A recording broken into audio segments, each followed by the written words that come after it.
Good evening, ladies and gentlemen, and welcome to Highland Branch's first virtual event, a presentation on Project Wingman by Captain Emma Henderson, MBE.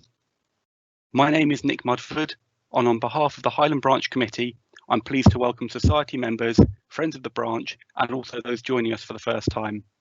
I am delighted to welcome Captain Emma Henderson, MBE.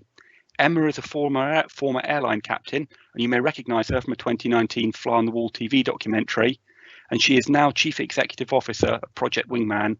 She is also active in support of a number of charities with a local or aerospace flavour, including the Fresson Trust, which aims to regenerate interest in the memory of Captain Ted Fresson, an aviation pioneer whose achievements included connecting the Scottish mainland with the islands by air. I'm very much looking forward to learning more about Project Wingman, which has supported staff in hospitals across the country, including here in the Highlands. Emma's leading role in establishing Project Wingman and in its subsequent success was formally recognised with the award of an MBE in the 2021 New Year's Honours List. Ladies and gentlemen, Captain Emma Henderson. Thank you, Nick, for that really warm welcome, and it's a pleasure to be talking to you all this evening. Until September last year, I was more frequently known, as Nick said, as Captain Emma, as I was an airline captain working for EasyJet based at London Gatwick and flying thousands of people around Europe every month. For the last 26 years, I've also been a military wife, and although we have now settled in the north of Scotland, we have spent the last 19 years moving mostly around the UK, but we also had a 4-year spell in New Zealand. My route into flying, although not the topic of this talk, is relevant because it resulted in me having a vast network of people I could call on to help with what has been one of the biggest achievements of 2020 and probably of my life. My initial foray into flying was on the Yorkshire University Air Squadron at RAF Finningley in the early 1990s. But this didn't result in actually joining the RAF, mainly because I met my husband whilst there. We married 11 days after graduation and moved up to Kinloss here to the north, in the north of Scotland. And flying resumed rather unexpectedly when we were living in New Zealand. Now with 3 small children in tow, I crammed my flying lessons into the hours they spent at school and nursery and studied for the exams in the evenings after they'd gone to bed. I returned to the UK the proud holder of a commercial pilot's licence, although the hard work was only just beginning. 16 professional exams and a flying instructor's scholarship later, thanks to the Guild of Air Pilots and Air Navigators, now the Honourable Company of Air Pilots, I started teaching people to fly, again fortunate enough to fit it around school hours, firstly at High Wycombe, then at RAF Kinloss, and finally at the Highland Aero Club in Inverness. All of these jobs have resulted in meeting people who would later go on to support Project Wingman, although none of us could have imagined anything like that then. I then landed my dream job, pardon the pun, as a first officer flying the A320 for EasyJet, initially based at Stansted and then managing to move my bases to Luton and finally Gatwick to suit my commute as we moved around the military. It was whilst at Gatwick that I was asked to appear in the ITV documentary that Nick mentioned earlier, showing the less seen side of EasyJet to the public, which I agreed to immediately. Inside the Cockpit season 2 aired in May 2019, and we had so much fun filming it. In fact, we filmed 720 hours of footage over 5 months just to get those 3 45-minute episodes. It was a hit, thankfully, and even the cringe moments weren't too bad. Overnight, I became Captain Emma and spent the rest of the year, frankly, really quite enjoying the recognition that brought from passengers on my flights, but also quite amusingly from people in supermarkets, walking on beaches, and once, very embarrassingly, in the changing rooms of Next. 2020 started on a high for me personally as a result of this, and I think for the industry in general. There was a feeling of optimism in the air until news started reaching us from China about a virus that had got out of control in a city very few people had even heard of. As the virus started to spread, the news was full of stories of travel being stopped and worries about how the NHS would cope with an onslaught of sickness, especially when the normal winter overload was still in full swing. I felt as if I was standing on a beach watching a tidal wave approaching, as it became apparent that flights would be grounded and hundreds of aircrew would remain on the ground with an uncertain future ahead. For me, it was obvious that this was about to change the way we lived forever. I didn't ever believe that the industry would suddenly rebound in time for summer, and sadly, I was right. On the 16th of March 2020, I'd been operating a flight that had night stopped in Inverness, which is my favourite kind because it meant I could spend the night at home. And we flew to Gatwick and then on to Luxembourg and back. Somehow I knew that this would be my last flight for some time, but I didn't know then that it would possibly be forever. What I did know was that the transferable skills held by aircrew must surely be able to be used in helping to support the NHS somehow. I have a background in peer support through the airline and spoke to someone I had got to know through training for this, Professor Robert Bohr. Rob is an aviation psychologist and a leader in his field, as well as working as a clinical psychologist at the Royal Free Hospital in London. He agreed that there was something we could do and introduced me to another captain from British Airways who had been thinking along similar lines.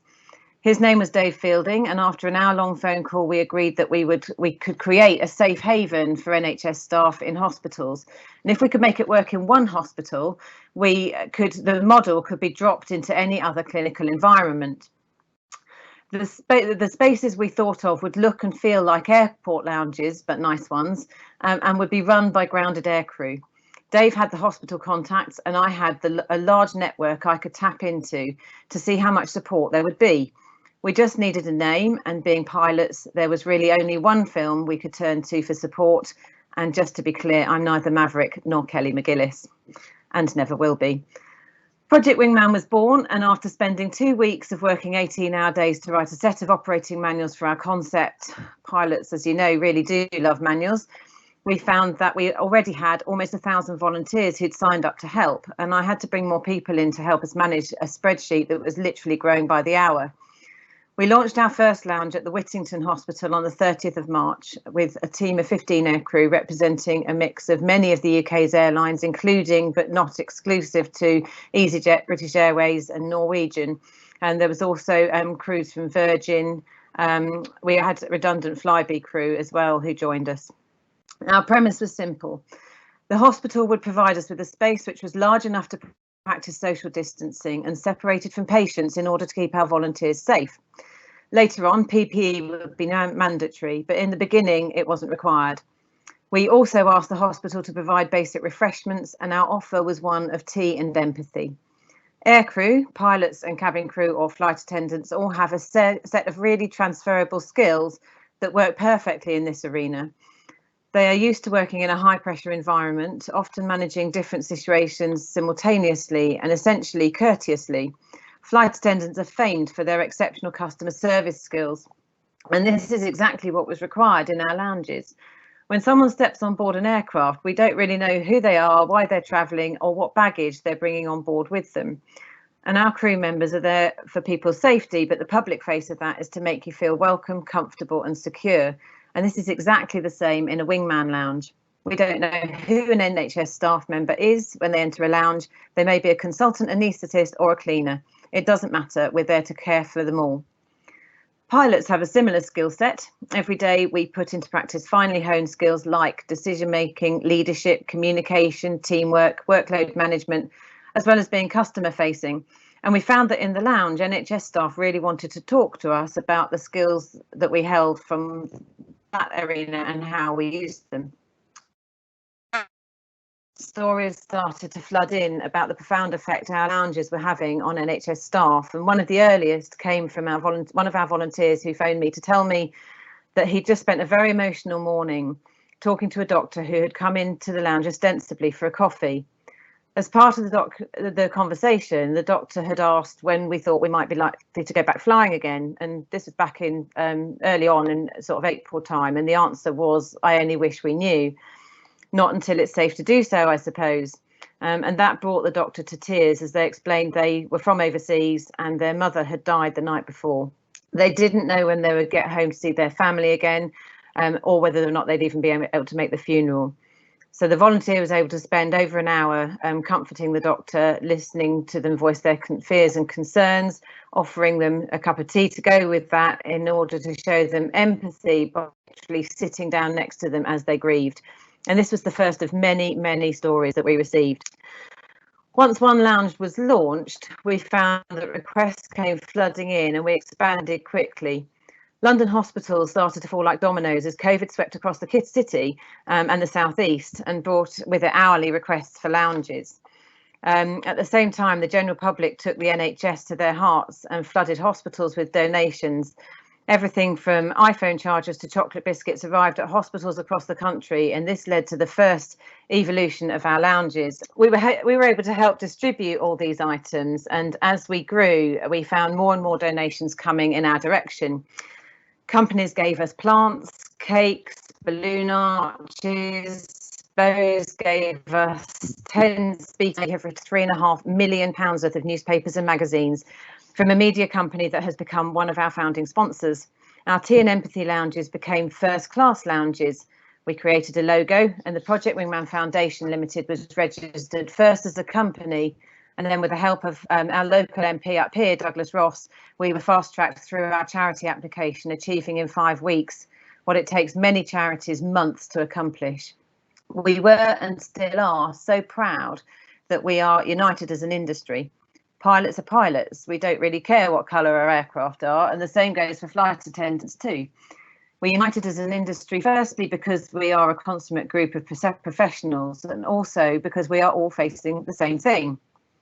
Now, the pandemic has been described as us all being in the same storm, and this is the boat slide, but I don't actually think that's quite correct. I think we're not in the same storm. I think we're in different boats in the same storm. And we're not all in the same boat, but in different boats in the same storm. And in order to get through this, because our boats can change every day depending on what we're facing, we need to tie our boats together, look out for people whose boats are taking on water and be willing to help them, and more importantly, be willing to accept help ourselves. One of the things we had to be very careful about from the offset was ensuring independence from all the airlines. We were grateful for their support in allowing us to wear our uniforms, which they're a fundamental part of us being in the lounges, but we were very determined that there would be no ownership of our charity by any one airline. We were not going to be the BA Lounge or the EasyJet Lounge or the Virgin Lounge, even though many of our volunteers came from those airlines, because we knew at some point redundancies and the bad behaviour on the part of management was inevitable, and we wanted to for the NHS, but also from our volunteers, so that they understood that they would remain part of the Wingman family, even if they no longer had airlines to give them a sense of identity. By the end of May, we had more than 50 lounges operating all over the UK, and our 1,000 volunteers had become 4,500. Also at the end of May, and completely unexpectedly, Dave announced he was leaving the charity, which he did immediately. He also left me holding the baby, and he and I had been having daily meetings at 8 o'clock every morning, and everything we'd done had been a joint decision. And suddenly it felt like I was left to steer the ship alone. Except, of course, I wasn't alone, because by now we had a back office team of 45 people working on media, social media, donations, managing the volunteers, managing the hospitals, implementing lounges, providing peer support, fundraising, and also by now lining grounded and furloughed aircrew up with paid employment in the NHS itself. We went through a restructure, and as a result of that, and formed a more substantial board of 11 directors with me as CEO. In the space of 3 months, I'd moved from being captain of an aircraft flying 200 people at a time all over Europe and North Africa to running what was becoming a large national charity. And then along came America. Through a contact at Norwegian, I had been introduced to a lovely man called Anders Lindstrom, who was head of marketing and communications for Norwegian North America. And he wanted to know if the Wingman model could work in New York. I didn't see any reason at all why this couldn't happen, so I found myself in a WebEx meeting with Anders and the president and vice presidents of 2 medical centres in New York City that served both JFK and LaGuardia. They welcomed us with open arms, and our Wingman lounges were brought to the attention of Governor Cuomo's office. It was a proud moment when we went international, and although those lounges have closed, we're currently talking to contacts in Houston who are keen to continue the model, as are our colleagues at NASA. So maybe I might get to fly that space shuttle one day after all, who knows? It was around this time that another very profound conversation took place. 26 years ago, my husband had been through training with a lovely chap whose daughter is now a qualified doctor in the Midlands. One day I received a message from his wife to say that every day on the way home from work, their daughter had been on the phone to them in tears because of the grueling days that she'd been enduring. On this day, though, not only had she not cried, she'd actually laughed, and it was because she was feeling so upbeat because she had been into a wingman lounge in her hospital, and it had made her feel so good because she just needed someone to ask her how she was and just show her that they cared about her. I was so incredibly moved that this had happened and made a real difference to someone's life because of something that we were all working so hard to achieve. As COVID started to recede in the summer and things started to be returning to some sort of normal, the need for our lounges reduced slightly and some people returned to work, which meant that at the end of July, several of our lounges closed their doors. And for me, this was an opportunity to actually work a shift in the lounge. And the photo you see on the screen is me in the lounge in Edinburgh. I was invited by an old University Air Squadron mucker and now friend and colleague, Paul Singleton, to join him in the lounge he was running in Edinburgh for their final shift, which included a round of speeches and thanks from hospital glitterati, as well as a very emotional clap from NHS staff who lined the walls of the hospital as we left the building for the last time. We now realised that we needed to turn our attention to what the future might look like and how we could be sustainable going forward. We believed and still do that we had a product that would be needed for a long time after COVID, whatever our post-COVID world would look like. And the wellbeing support we were able to provide would be needed everywhere, not just in hospitals. After all, everyone has been affected by the pandemic, but eventually many of our volunteers will need to return to the skies or find alternative paid employment. How could we make Wingman sustainable in the longer term?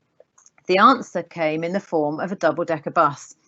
One day in summer, we were in one of our Zoom meetings, and I'm just not joking about this. Within 5 minutes of the bus being mentioned, at least 3 of the boys in the meeting, and I say boys, they're all aged between 45 and 60, had found potential buses for us to buy. They were literally on Google going, we could get this one, we could buy this one, look at this.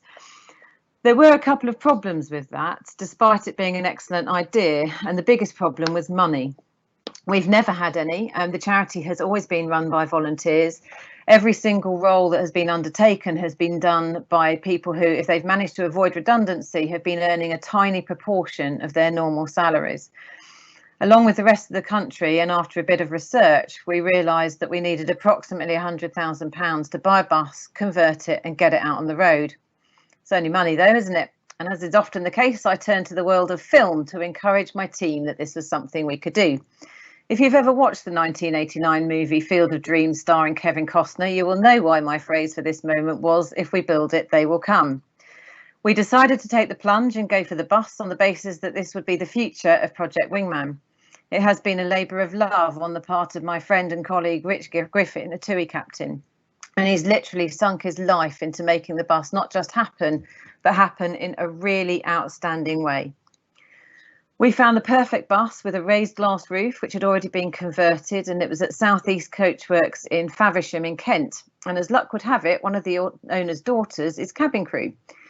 He'd heard of Wingman and loved the idea enough to help us out. We managed to crowdfund £25,000 of the money we needed and devised a plan whereby the hospitals themselves would pay the rest of the money by booking it for 2-week slots for a fee that would reduce over time. By doing this, we have managed to fund the first bus and now have plans for another 4, possibly 5. One of the ways we have been fundraising over the entire time has been the fantastically named Wingman Workout Weekends, the brainchild of Esther, who manages all of our fundraising. Esther and I were instructors together at High Wycombe, and in fact, I had taught her husband some of his PPL.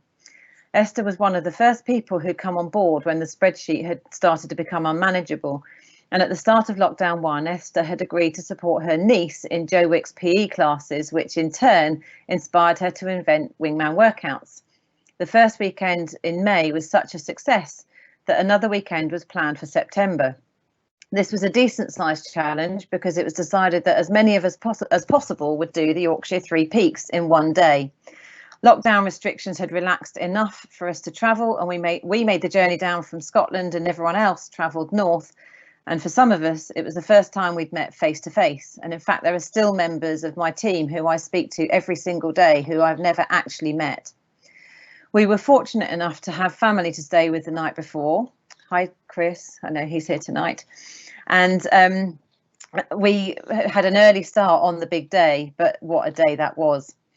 I have to confess that in very, very Emma style, I hadn't really trained as much as I could have done, and had to hand over the baton to my husband for the final peak, which was even more of a shame because our best friends had driven up from Lincolnshire to meet me as a surprise at the top of Peak 3, and I wasn't there.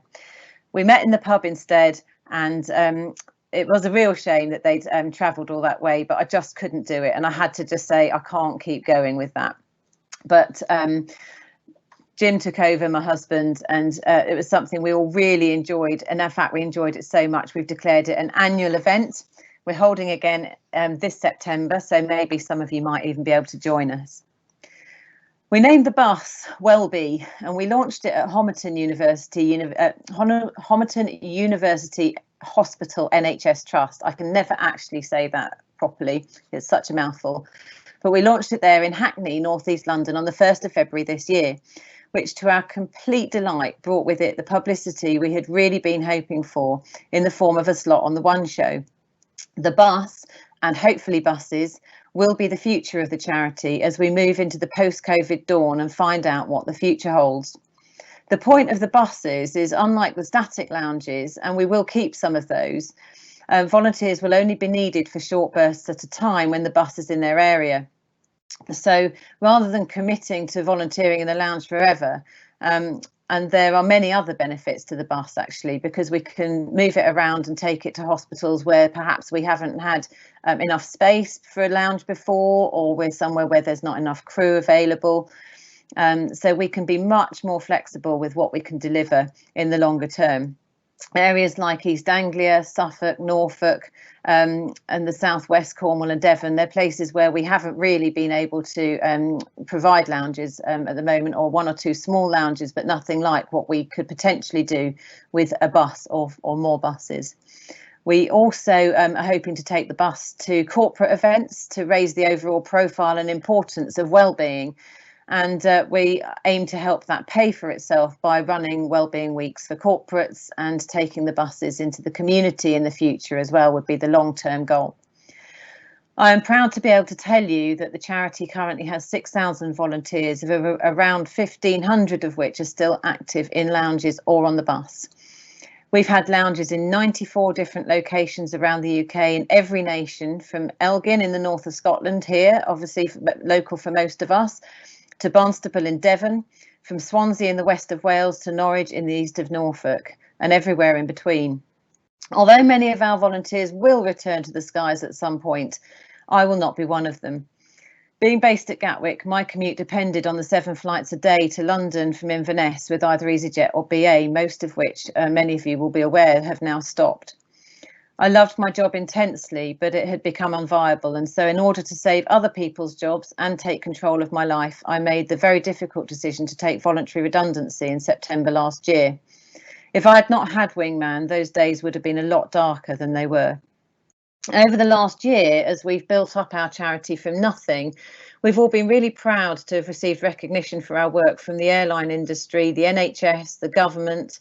I received a Points of Light award in the summer for my work, and several other awards followed, including being named a Woman of the Year, Help Force's Choice for the Big Thank You to Volunteers, the Point Sky Industry Achievement, and the Air Charter Association Industry Recognition Award as well.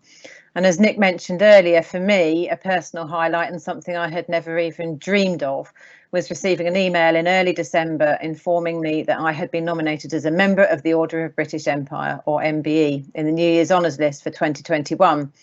This was phenomenally exciting for me, but anybody who knows me well will know that, or has received an award like this before, will know that once you're told about it, you have to keep it a secret, which means you can't tell anyone. And anybody who knows me will know that not telling people things is very, very difficult for me. So that 3 weeks of not being able to say anything was quite hard.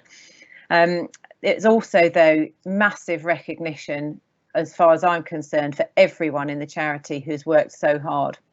What is more rewarding than any trophy or medal, though, is the reaction of NHS staff to what we have been doing.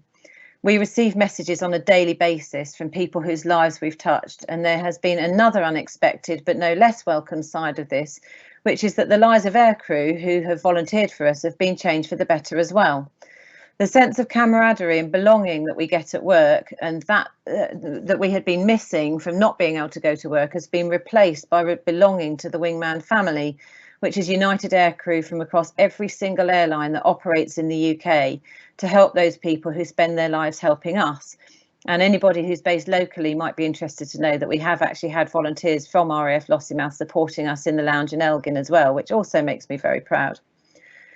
I am immensely proud of all the work we've been doing to support the people who've been literally keeping the country alive. And it is my sincere hope that my friends and colleagues do return to the skies, but also that Wingman goes on to become something we can continue to be proud of for many years to come. And I just want to thank you all for coming tonight to show an interest in that. I hope that's given you a small insight into what we've been doing over the last year and what we're intending to do in the coming months and hopefully years as well. Thank you, Emma. I think to sum up, I'll take a comment. I'll take a comment posted by one of our viewers, which is, this is a stunning account of adaptability, resilience, and resourcefulness, and driven by compassion. Thank you. I don't think I can do better than those words myself. I'll just answer a quick question that's been posted about, will the recording of this be made available? Yes. Subject to technical skills behind the scenes. We certainly intend to. When it's made available, it'll be posted on the Royal Aeronautical Society's YouTube channel, and a challenge for my team in the background is to go and find a suitable link and put that in the comments while we're doing the Q&A. If I turn now, I'm going to use my position as the host to ask my question first, and then I'll turn to everyone else's. Which you spoke about common soft skills between medical staff and aircrew, and I was wondering if you had some examples, or you'd seen evidence of sharing of the different approaches to similar problems between the healthcare and aviation industries. Yeah, definitely. So the soft skills I mentioned are things like workload management, teamwork, decision making, leadership, communication, and they commonly get grouped together into what we call human factors, which many of you will be familiar with. And that's something that NHS staff are really keen to talk to us about, because it's something that is there in the NHS, and it's something that is absolutely taught often by ex-aircrew actually to the NHS, and it's something that we have a heart for as well. So we do actually have some human factors training available that we offer to hospitals. It's run slightly separately from Wingman, and actually, to be honest with you, for most of the year we haven't been able to do anything with that, because some of it requires face-to-face training, and obviously that hasn't been possible recently. But it's absolutely something that the NHS, particularly doctors and nurses, are very interested in, or more on the sort of surgical side, because an operating theatre is a not completely dissimilar environment in terms of having to make decisions and think ahead and see how that might impact the bigger picture. It's kind of a similar situation to a flight deck. Not quite. There are parallels between that, and I think that's definitely something that going forward will be something that we will all work much more closely together on, because of course the aviation industry has absolutely trailblazed in that area. Right, thanks, Emma. The next question is actually from an audience member called Emma, who's asked, what skills have you learnt from Project Wingman? Oh, hundreds of skills. Technical skills I've got much better at, although Teams, as you know, still gives me a few headaches. But things like creating digital content, and in the very beginning I was doing everything, and then very quickly brought people in to help me. And just everything we've created, in fact, the logo you see in front of you on the screen right now was designed by me. And so we just did everything from scratch. And I think the biggest learning curve for me, though, has been how to go from being an airline captain, which was a world I was very comfortable in, and I felt very happy to be able to, I really didn't feel like I had to work too hard to carry on doing my job most of the time, to a world where I wanted to lead well and I wanted to lead the charity well. I wanted to create quite a level playing field for everybody and empower people to be able to carry out the jobs that they had volunteered to do, but also show some sort of leadership that didn't seem like I was bossing people around all the time. So learning how to be a CEO when I have no previous real business experience, and that's been very organic, has been quite a steep learning curve for me. And I'm very lucky to have a very strong team of people around me who I completely trust to be able to tell me if I'm overstepping the mark or going in the wrong direction. And that's been really quite handy for me. I've also got the help of a very lovely chap called Josh, who came on board with us earlier in the year. He's a business strategist and advisor, and he has been helping me massively to learn how to structure things and how to manage things as a CEO. But he's also been working very closely with members of the team to help bring some structure to what I felt at Christmas was more like a bowl of jelly as an organisation. And he's helped us to put some structure in there, which I've been really grateful for. Okay, and I will ask the audience, please do keep asking questions, and we will have plenty of time to get to them, I think. You mentioned earlier about the name of the project, and I appreciate, without mentioning the film, the aviation film that will not be named, is there any more to the story of how you settled on the name Project Wingman? Yeah, a little bit. I mean, I was talking to Rob on the phone about how we could manage to do all of this, and he said, well, we've got to have a name and it's got to be cool. And I said, well, it's obvious, isn't it? We've got to go for something to do with Top Gun. And we were thinking, oh, what can it be? Sorry, I just named it, but it is everyone's favourite film, apart from Love Actually, let's face it. So, we were just bandying around names. He said, well, I want to be Maverick. And I was like, well, I'm not being Maverick. So, and we hit on that one. And Wingman just stood out because it was so obvious that it was going to be that in helping other people, when we were doing what a wingman does. A wingman, it has your back. A wingman's there to cover you, and that's exactly what our offer really was to the NHS. And we knew that the NHS already had quite a lot of mental health support within it as an organisation, but we didn't really. NHS staff weren't able to carry out that function because they were so busy trying to do other things and just survive in the face of this massive tidal wave of unexpected fear for a lot of them.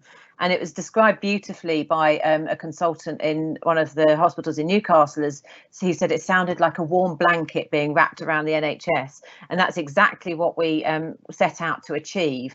And that's exactly what we think we have achieved as well. And for me, we had their backs at a time when they really needed us to do that. And so the term wingman stood out massively. And I know there will be people, particularly this week in International Women's Week, who are saying, oh, why is it wingman and not wing person? It's because it's wingman from the film, and that's why. So, and it still fits perfectly. And obviously it doesn't have any connotations at all with any kind of sexist remarks or anything. It's just a word.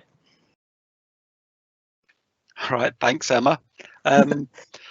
You towards the end, you talked about the bus and you talked about the future. I'm wondering, could you say a little bit more about the future of Wingman, and perhaps your aims and your focus is, I'll say very, very tentatively, look like we might be at the beginning of the end of lockdowns and the pandemic?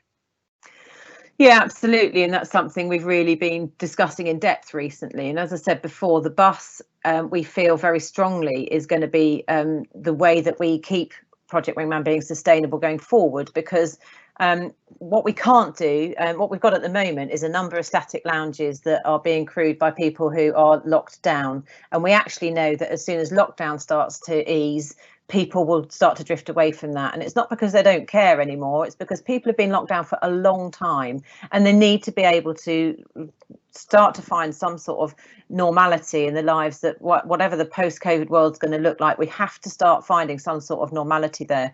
And that is going to mean that it is going to mean that we are going to find our numbers decreasing. We know that in terms of volunteers, but we also know that there's a really big heart amongst a lot of people to want to carry on.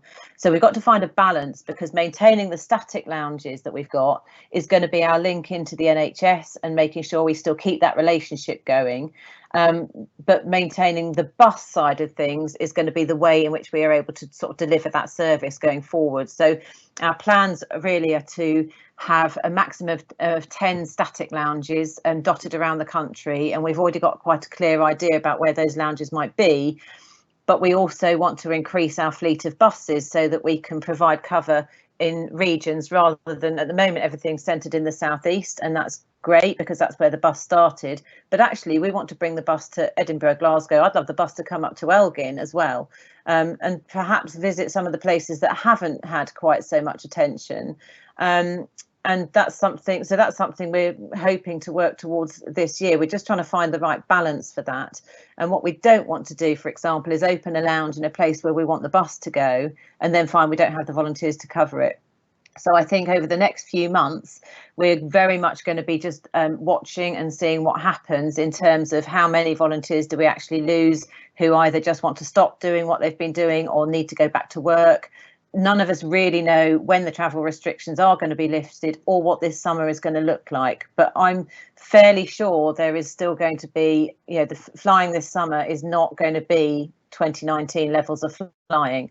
So I feel quite confident that we do have the volunteers to do this, but we've got to get the balance right so that we don't just fizzle out. And if we start to feel as if things are starting to slow down massively, we will end on a bang rather than just let it dribble out to nothing. And we really hope that's not going to happen. But as a group of, really quite courageous directors, I think the people that I've been working with, I really feel we would make that brave decision to stop if we had to. But obviously that's not our goal. We fully intend to fund more buses. I'm hoping also to secure some corporate fundraising to pay for the extra buses, but also to create some paid roles within the charity itself so that we can retain people, and don't quite know what that might look like at the moment. But the idea of perhaps paying volunteers a day rate on the bus, or people who've got second jobs to supplement their significantly reduced airline incomes. Wouldn't it be great if we could pay them an hourly rate instead, so that they could be supplementing their incomes by working for us? We've got some other plans that we are in the pipeline that are literally just, there's some that are ideas at the moment and some that are in the process of being discussed. So but for me, my best version of Wingman would be that in 30 years time, I might be a bit old and decrepit, but I'd like to be looking back and saying to my grandchildren, well, yeah, I started that in 2020 when we had this big pandemic, and it still be going strong and be a household name that everybody associates with well-being. And that would be my best version. But we've just got to get to the end of this year. If we can get to the end of this year with perhaps 2 or 3 buses, then I think we can carry on certainly for the next 5 or 10 years. Right, thank you, Emma. To our audience member Fiona, thank you for your kind words. I'll share those with Emma at the end of the talk when we do our little wash up afterwards. But thank you. Next question then from an anonymous questioner is, knowing what you do now, what would you do differently if you if you could go back to the start of the project? I wouldn't phone up and say, hey, perhaps we can help the NHS. And I would have taken the whole year off. No, that's absolutely not what I would have done at all. I think if I could go back, I don't know that there's very much I would have done. I think there are some decisions that we perhaps jumped into that we didn't need to, but we were like everybody, we were reacting to a crisis. So we literally most of the time we acted and then thought. We've been really lucky that we've got such a great team that we work together with. Now, many of the people that I work with are people that I already knew personally, but our friendships have become a lot stronger as a result of this. And there are some people, as I say, that I've never met who have become really, really good friends. And we just all work together. And what we really try and do, if there is ever a niggle, and we've been really lucky that there have hardly been any over the course of the year, we work together to resolve it. And I think that's the kind of the aircrew sort of mentality that we bring to the party. Effectively, we're running a company in a very different way than traditionally people would run companies. But I just don't think there are any changes. And obviously the biggest decision for me is that I chose to take voluntary redundancy, and that was a really difficult decision. It's not one I would change, because the fact that I can't get to work without being away from home all the time hasn't changed. So for me, that's still the right decision, albeit a very hard one. I guess, I suppose at the very beginning, I was working 18-hour days, and there were times when my family just kind of felt like I ditched them for Wingman, and I had. And I think learning to sort of switch off, all of us do this, and I think working from home doesn't help as well, because we don't have that divide between driving to and from work, and we just kind of stand up and leave our desks and sort of walk past the computer and go, oh, there's an email, I'll just check it. You never just check an email. It always leads to about 3 hours of work. So I think I would probably be more disciplined in my working practices, is the short version of that very long-winded answer. Thank you. Next, again from an anonymous contributor, is you've provided a good alternative to a wellbeing model, not just the NHS, but also for aircrew. Do you think the airline industry could adopt this approach?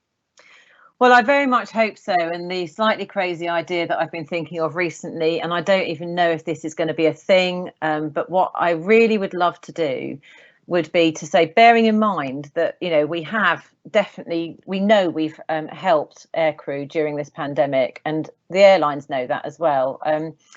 I would like to go to the airlines and say, I would like you to give every single member of staff 1 day a year that they're on the payroll where they can go and volunteer for a charity. And now that charity could be anything, but I would like Project Wingman to be one of those recognised charities. And that actually doesn't cost the company very much at all, particularly in the next few years when they're not going to be flying people to full capacity. So actually, it's good PR for the airline. It's good for us, because it means we would have volunteers that would be coming to spend a day with us, and they'd be paid by their airlines. And it's really good for the idea of volunteering as well, because that is something we've got to get our heads around as a country. Volunteering has always been, or traditionally been, the domain of people with blue rinses. And I don't think that's right, that should be where it's at. And I appreciate there are a lot of younger people that do get involved in voluntary things as well. But I really feel quite strongly that we've got to make volunteering something that everybody just thinks is a normal thing to do, and it shouldn't be seen as an inconvenience or anything like that. So if we can build that into an airline environment, that's something that I really would like to take to the airline. So if anybody from an airline is here tonight, just bear that one in mind. I'll be calling you. But and absolutely, in terms of well-being itself, airlines do have, by law, peer support programs came into force in August last year for pilots. Many airlines have had peer support programs for a long time prior to that, and that's where Wingman grew from, really. But I don't know if peer support is enough. I think it's not just airlines, but all companies are going to have to really get their heads around how they promote well-being in the workplace, because it's a thing, it's a real thing, and I think we've ignored it for far too long, and we have to try and sort of bust through some of those taboos about whether or not it's okay to say, I'm actually struggling because my workload's too high, or because my work-life balance is wrong. We've got to address that, because otherwise we're not succeeding at all. We're just failing at everything. Josh has asked, what's the biggest lesson you've learned about yourself through all of this? I think that I am more capable than I would have ever given myself credit for, of doing the things that I want to do. I suppose I do have quite a strong self-belief that if something's right, then it will work. And I do tend to sort of think as well, if I want to turn my attention to something, I know I'll make it work. But I think just allowing myself to get over that kind of imposter syndrome, I suppose. For me, it was kind of weird to suddenly become a CEO of a charity. I was like, I'm a pilot, I'm not business, allowing myself to think of myself as being the head of a project And as I say, we had quite a flat kind of management structure before, because I didn't want to be seen as being, I didn't want anyone to think that I was saying, well, I'm your boss now, because that's just not how I work, which is why I never joined the Air Force, I suppose. I can't cope with that at all. But actually somebody has to be the one who is leading, and so allowing myself to lead and be seen as a leader, I think, has been a really big lesson that I've had to learn. Thank you. Chris has asked, he says he's lucky enough to still be working as a pilot in a pan-European company. He's asked, have you had any approaches to extend Wingman beyond the UK? And if not, would you consider assisting to extend it internationally? Clearly you've had the initial look in America earlier in the time. Yeah, so Wingman USA was something that we were able to drop into these two lounges in New York, and that was because, you know, Anders is the guy who worked for Norwegian, and he took that to his heart, and he really drove that, because obviously the medical environment in America is very, very different from the NHS. And there's a lot more litigation that you've got to make sure you're covered for, basically. But these two medical centres just welcomed us with open arms, and because the model that we've got is literally plug and play, that can be dropped into any medical environment. So it doesn't have to be the NHS. And absolutely, if there is a need for this overseas, and the volunteers, if the aircrew volunteers are there and available, and the medical facilities would want us to be there, we could take this all over the world if we wanted to, in terms of the model. And absolutely, Chris, if that's something that you would actually like to discuss with me, then I'd be very happy to talk to you about that specifically. The next question then is, do you think people underestimate aircrew in the wider working world, and do you think Project Wingman has showcased the abilities which our industry has? Yeah, definitely. And I think you only have to be, you have to be aircrew on LinkedIn or Facebook to see that, you know, there's a lot of talk about the fact that, you know, the transferable skills that aircrew possess are so valuable in the working environment. And what we found is that NHS trusts have seen that firsthand, and actually, as a result, have employed hundreds of aircrew from Wingman who've now become permanent employees within the NHS, which is a really wonderful legacy, really. But yes, absolutely. There's lots of companies that have been set up as well to try and facilitate that move from the flight deck into the business environment. And, you know, aircrew do have a lot to offer. So, you know, I think from a business point of view, there's kind of some work to be done in helping to explain to people what those skills are and why they can be valuable. Because, you know, every 6 months, it's not just that in the flight deck, for example, it's not just that we're putting those skills into practice every day. Is the fact that we're actually tested and trained in them every 6 months as well. So, you know, they're things that are just our bread and butter, really, that we're very familiar with that kind of thing. And then from an aircrew point of view, it's a case of just making sure that aircrew are able to understand what skills they have got to offer, and how you sort of write down what you do every day in a way that business understands, because we all talk in aircrew speak. And so translating that into the business world is a little bit of a skill in itself. But actually, you know, I was very lucky when I took redundancy. My company paid for 2 sessions with a career development company who were able to help me rewrite my CV. And I said, you know, the trouble is I don't really know what I've got to offer, because, you know, I'm a pilot. I just do my job every day. And he picked it all apart and helped me to understand how you demonstrate your skills and what your achievements are, and you know, write things in a way that people in business understand. And all you're doing is rewriting the same story. So I think, you know, there's a fantastic opportunity right now for businesses to, you know, make the most of the fact that there's a lot of aircrew on the market, but also for aircrew to be able to market themselves to business. And I think, you know, blue sky thinking is something we do all the time, and that's what businesses love the most. Right, thank you. Lee's asked about possible broader applicability of Project Wingman. So talking about, if you look outside the NHS, are there other areas you've considered either applying the model or think there might be an opportunity for others to follow suit? For instance, for a police station or some other public service. Absolutely, and we've already started sort of to look into that. So we've got one lounge with the London Ambulance Service, which is still, I know, linked to the NHS, but we've also had a lounge supporting first responders in Salisbury, and the Sussex Fire Service are in exchange for, so we're kind of coming to an arrangement with the Sussex Fire Service whereby they help to train some of our volunteers to drive our buses, and we then go and provide them with lounges as well, because of course the NHS obviously has been hit hard, but serve all the blue light services and the military as well. You know, nobody expected that they were going to be having to do these things, and everybody's been in this kind of fight or flight situation for at least a year now, and everybody's mental health is going to be affected by this as we start to kind of, I feel like the lid's about to come off a pressure cooker.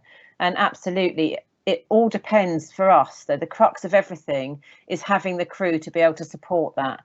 And we absolutely understand that, you know, it's got to not be limited to the NHS, and that's where the bus comes in as well, because we can basically bring the lounge to you. And if we've got more buses, I mean, we've got the bus now booked out till pretty much the end of the year. So if we can have a fleet of buses that can cover more places around one area or just spread out across the country, actually, if we come to, for example, Yorkshire for 4 weeks, we can spend time at hospital settings, but also at police stations and fire stations and ambulance stations and anybody else that needs us, really.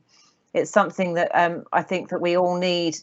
We all need to be able to have access to wellbeing support, and we all need to be able to look after our own well-being and that of others as well. So yeah, absolutely. Right, thank you. I'll turn to my final question now, which is, if members of the audience here wanted to support Wingman, be that they've got skills or time to offer, or perhaps want to contribute to the bus, what kind of support can you make use of? If you're aircrew, or if you hold an airside pass, basically, we need the airside pass because it means we know you're DBS checked and we're sending you into a clinical environment, although you're not patient facing. So there are certain things like that we have to cover. But if you hold an airside pass or have held an airside pass recently, you can volunteer in either in one of our hospitals or in the bus itself, which is moving around. Currently it's in the Frimley Park Trust area, moving across sort of Sussex and along the south coast in the next few weeks.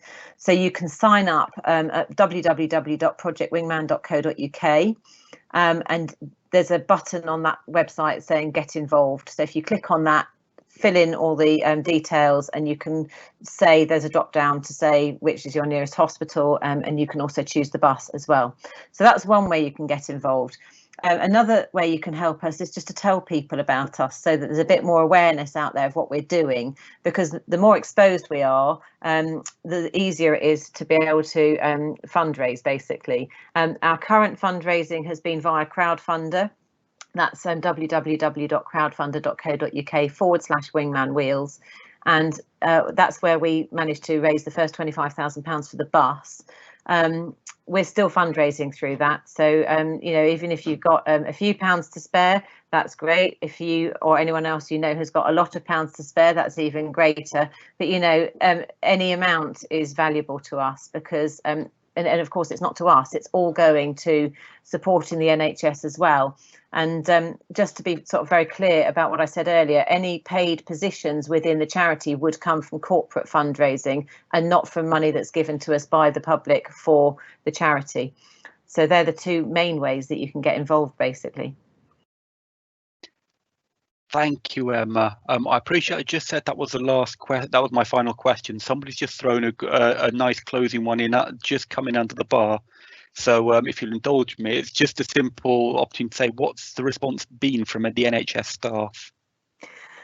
It's been overwhelming, really, and quite humbling, because, you know, obviously we set out to provide a warm blanket around the NHS, and we're there to serve them, really. So firstly, they were very surprised that somebody would want to do that, because the NHS staff are used to serving. You know, it's in their nature to be the ones that are caring for other people. So for somebody to suddenly come along and be caring for you, when you're NHS is quite overwhelming. And I get messages every single day, even a year on, from people saying, I just wanted to say to you, I've been into your Wingman Lounge and I want to say thank you so much. It's just such a relief to know that somebody cares about us. It's been a lifesaver. It's been everything, you know, all the words have been just amazingly good. And we've been so sort of delighted and humbled to have been able to provide that. And we know that in some hospitals, for example, we've changed the working culture of the hospital, because whereas previously there were things like doctors' messes, where people would just have normal conversations in between their departments, they largely don't exist anymore. So people can work in different departments and never really come across each other. And in one hospital in particular, conversations have been facilitated between, for example, ICUs and anaesthetist departments, or ICUs and physio departments, where they sort of said, oh, well, we're really struggling to turn patients. And the physios have said, well, we can come and help you with that because we're not doing much at the moment. So it's just changed. It's made massive changes in hospitals that I think sometimes they didn't even really necessarily know needed to be made. But yeah, absolutely. And it's raised wellbeing on the agenda in hospitals in a massive way. That's something that they've been trying to do for 10, 12 years. So I think it's had a profound effect on the NHS and will be a legacy, whether or not we're running wellbeing lounges. Wellbeing in the NHS has been given a boost by this, and hopefully that will last for years to come. But you know, the NHS staff, I mean, they've been incredibly grateful, and that's very, very humbling for us. Right, thank you, Emma. I think I'd respond that by saying that you've told a really inspiring story, with impacts that gone, or effects that have gone a lot further than I think you imagined it ever would have done at the start. I think particularly you've started something new at a time that makes a real difference, at a time when pretty much everything else is coming to a stop. For our audience members, you'll find links to Project Wingman and the crowdfunder appeal in the Q&A and on a slide that will appear shortly. I'd also like to thank the audience for the really good questions you've asked. You've enabled a really good question and answer session. I hope not too challenging, Emma, and gave you a chance to elaborate on your thoughts. No, it's been really lovely. Thank you. And thanks. I just want to thank everybody actually in the back team here for the effort you've put into producing tonight. I think a lot of work goes into these talks, which I think is not always appreciated by people. It's so easy to turn up to a presentation or a webinar and just think it happens, but there's an awful lot of work that goes into it. So I just want to say thank you to all of you for doing that. And thanks to everybody for coming along tonight. I hope you found it interesting. I'll conclude by thanking our speaker, Emma Henderson, for her presentation and for what she has enabled through Project Wingman. I would also like to thank the production team, who have been very busy behind the scenes to make this event work. I hope you found this event informative and inspiring as well, and I look forward to welcoming you to Highland Branch events in the future.